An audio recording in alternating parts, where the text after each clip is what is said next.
All right, some really good progress has been made on this. I've got almost all the noise gremlins out.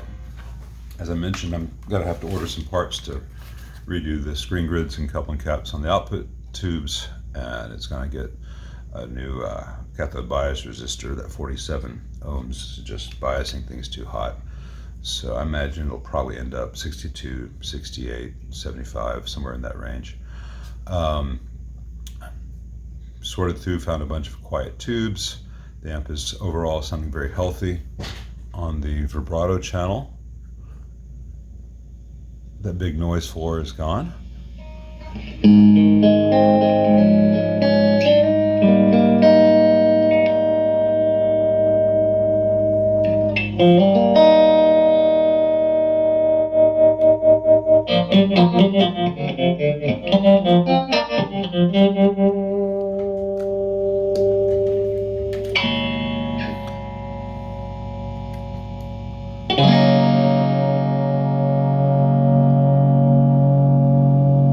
Hard to do this one-handed, sorry.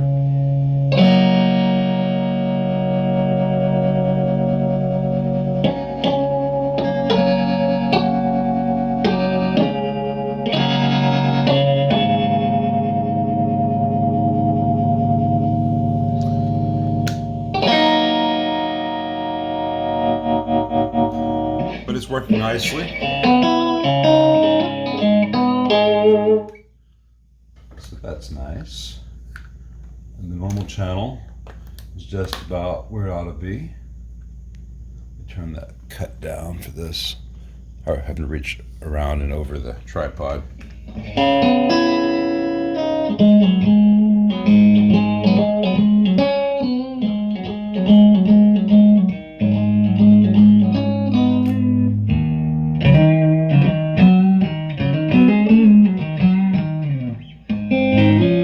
It's got that nice throatiness that channel gives. Noise floor is really low now.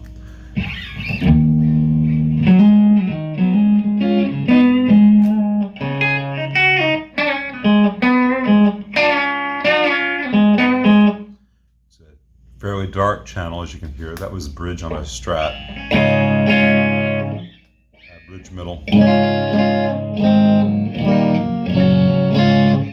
That's with the cut circuit all the way off, so no high-end attenuation in the output.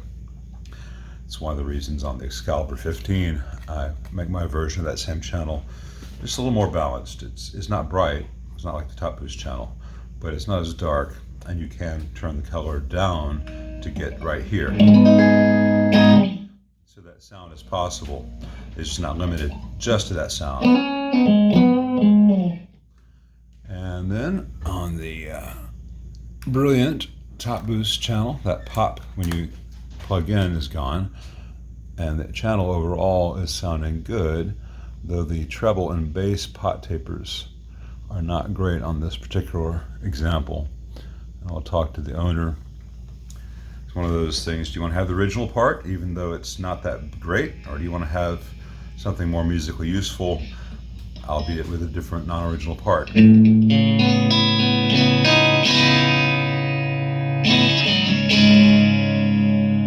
This has a very narrow range of control on the trebles, on the treble frequencies. It wants to get real bright, and the bass kind of goes from nothing to on and doesn't have a lot of in between.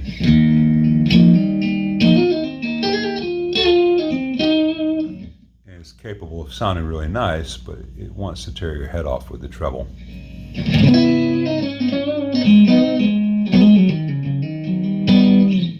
And before anyone says, well, you know, the JMIs are wired kind of oddly and blah, blah, blah.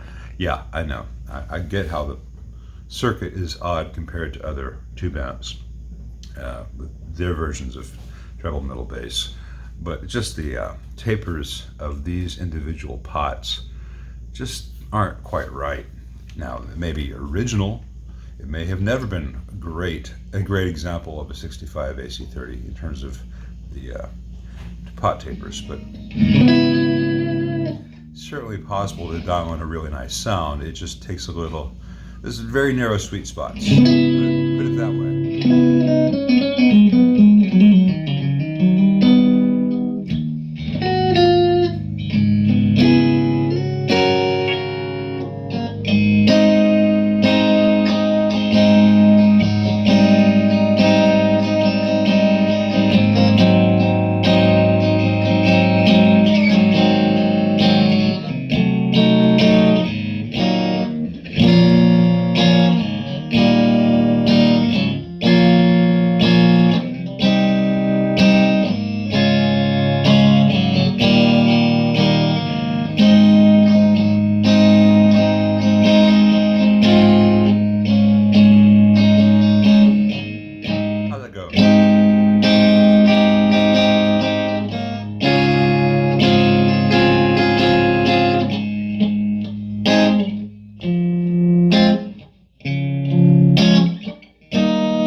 So I'm overall very happy with this.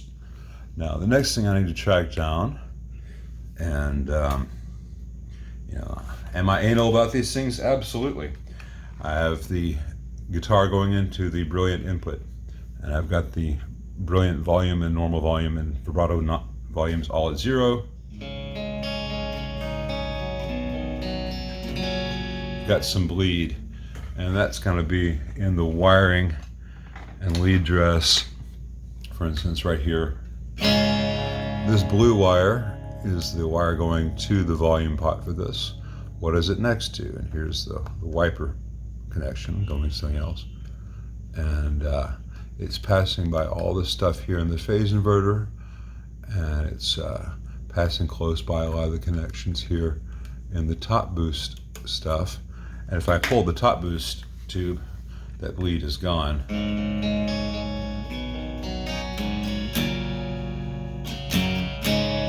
And it may not be possible to get it entirely gone in this because all the wire in this amp is solid core, and there's not a lot of slack, and it's resistant to movement. But I'm gonna see if I can dial it back a little bit better than that. You know, when I say that the Excalibur is actually going to be better sounding than a lot of JMI era AC15s and 30s, I know it sounds like egotistical, big-headed talk, and I really am not saying that it's going to be better because I made it. These are the ways it's going to be better. It's going to be better because I have control over the entire lead dress.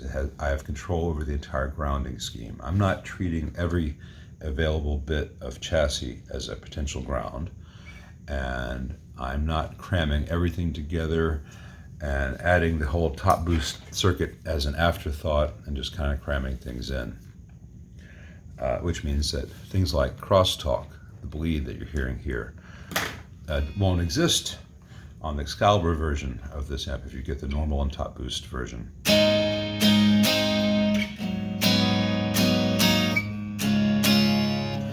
I like an amp to be quiet when the volumes are off, so I'm funny that way. That said, aside from the fact that I've got all kinds of stuff up in the air on the output tubes, and I've got these 47K resistors floating around while I get some carbon composites to arrive. This amp is otherwise giggable right now.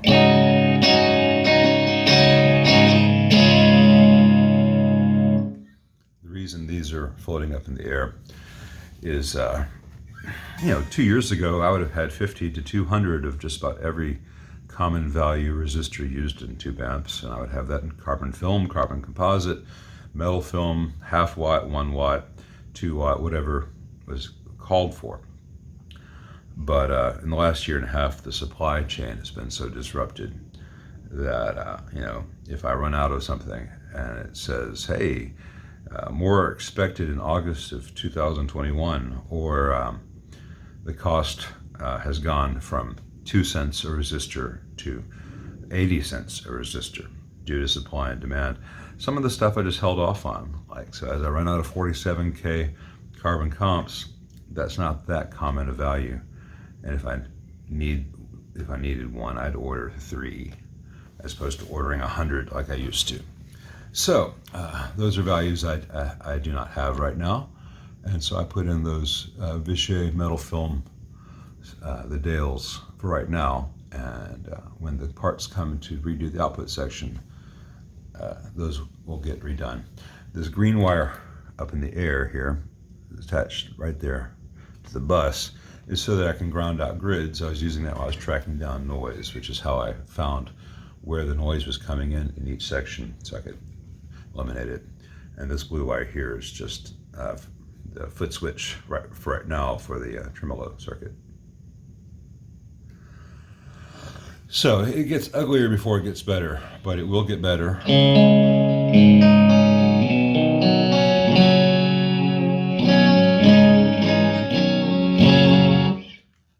Call the owner and after he's seen this video and ask what he thinks about those treble and bass pots, and I'll answer any questions he has.